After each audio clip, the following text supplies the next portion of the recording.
Hello friends, Assalamu alaikum. ഞാൻ ഇവിടെ വന്നത് നിങ്ങൾക്ക് എങ്ങനെ മിക്സിയിൽ ഗോതമ്പ് പുട്ടിന്റെ പൊടി പെട്ടെന്ന് ഉണ്ടാക്കാനുള്ള വീഡിയോ ആയിട്ടാണ്.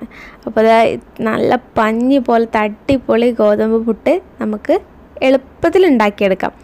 അപ്പോൾ അതിനാവശ്യമായിട്ടുള്ള സാധനങ്ങൾ നോക്കാം. അതിനു മുന്നേ നിങ്ങൾ ആദ്യമായിട്ടാണ് എൻ്റെ ചാനൽ കാണുന്നെങ്കിൽ സബ്സ്ക്രൈബ് ചെയ്യാൻ മറക്കരുത്. അപ്പോൾ ഇതിലേക്ക് വേണ്ടത് ഇപ്പോൾ ഞാൻ ഇവിടെ എടുക്കുന്നത് ഒരു 3 കപ്പ് 250 ml 3 കപ്പ് ഗോതമ്പ് പൊടിയാണ് ട്ടോ. നമുക്കിത് ഉണ്ടാക്കി വെച്ചിട്ടുണ്ടെങ്കിൽ ഫ്രിഡ്ജിലും വെക്കാം. ഒരു 2-3 ദിവസം നമുക്ക് യൂസ് ചെയ്യാം, ഒരു കുഴപ്പമില്ല. പുട്ട് നല്ല സോഫ്റ്റ് തന്നെ ഉണ്ടാവും. ഇതിലോട്ട് ഞാൻ എടുക്കുന്നത് 1 കപ്പ് വെള്ളമാണ്. 1 കപ്പ് വെള്ളം എടുത്തിട്ട് അതിലേക്ക് 1 സ്പൂൺ ഉപ്പും കൂടി ചേർത്തിട്ട് നമുക്ക് നന്നായിട്ട് മിക്സ് ചെയ്യാം. എന്നിട്ട് നമ്മൾ ആവശ്യത്തിന് ഇതിലോട്ട് ഒഴിച്ചു കൊടുത്ത് ജസ്റ്റ് ഒന്ന് നനച്ചെടുക്കാം. ഒരുപാട് വെള്ളം ആവരുത്, നമ്മൾ ചപ്പാത്തിക്ക് കുഴക്കുന്ന പോലെ ഒന്നും ആവരുത്. ജസ്റ്റ് ഒന്ന് പൊടി മൊത്തത്തിലൊന്ന് നനച്ചെടുക്കാം. ഇപ്പം ഞാൻ കാണിച്ചു തരുന്ന പോലെ ചെയ്താൽ മതി. പൊടീൻ്റെ എല്ലാ ഭാഗത്തും ചെറുതായിട്ടൊരു വെള്ളത്തിൻ്റെ ഇതാവണം, അത്രേ ഉള്ളൂ. അല്ലാണ്ട് നന്നായിട്ട് വെള്ളമായിട്ട് നമ്മളിങ്ങനെ കൂട്ടിപ്പിടിച്ചിരിക്കരുത്. ജസ്റ്റ് ഒന്ന് നനച്ചിട്ട് നമ്മളിങ്ങനെ പിടിച്ച് കഴിഞ്ഞാലും കയ്യിൽ മൊത്തത്തിലെടുത്ത് പിടിച്ച് കഴിഞ്ഞാലും ജസ്റ്റ് ഒന്ന് തൊടുമ്പോൾ അങ്ങനെ പൊടിഞ്ഞു പോകണം. ആ ഒരു ടൈപ്പിലാണ് നമുക്ക് ഈ പൊടി ആക്കിയെടുക്കേണ്ടത്.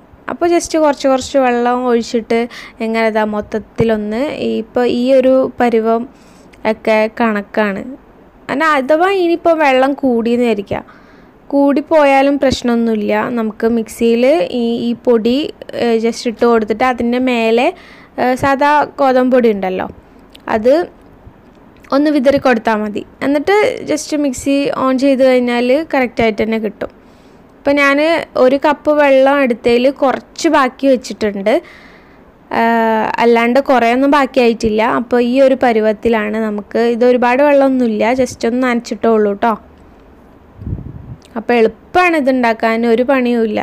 ജസ്റ്റ് വെള്ളം ഒഴിച്ചിട്ട് ഇങ്ങനെ നനച്ച് കഴിഞ്ഞാൽ ഇത് പെട്ടെന്ന് തന്നെ ആയി കിട്ടും. ഇനി നമ്മൾ മിക്സീൻ്റെ ജാറ് നന്നായിട്ടൊന്ന് തുടയ്ക്കാം. വെള്ളം ഉണ്ടായിക്കഴിഞ്ഞാൽ മാവ് നല്ലോണം അതിൽ പറ്റി പിടിക്കും. അപ്പോൾ വെള്ളമൊന്നും ഇല്ലാണ്ട് ഇതാക്കി കഴിഞ്ഞാൽ നല്ല പെർഫെക്റ്റായിട്ട് കിട്ടും കേട്ടോ.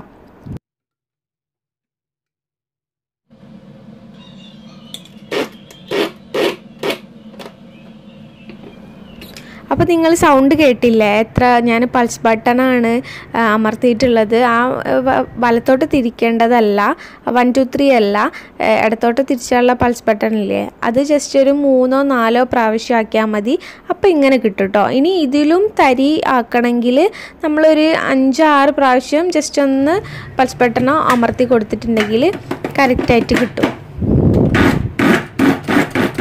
കണ്ടോ, ഇപ്പോഴും നല്ല തരിയായിട്ട് കിട്ടിയിട്ടുണ്ട്. പക്ഷേ ഗോതമ്പ് പുട്ടിന് ഒരുപാട് തരി ആക്കണ്ട, പക്ഷേ കുറച്ചൊരു വലിയ തരിയോട് കൂടിയിട്ടുള്ള ഗോതമ്പ് പുട്ടാട്ടോ ടേസ്റ്റ് കഴിക്കാൻ.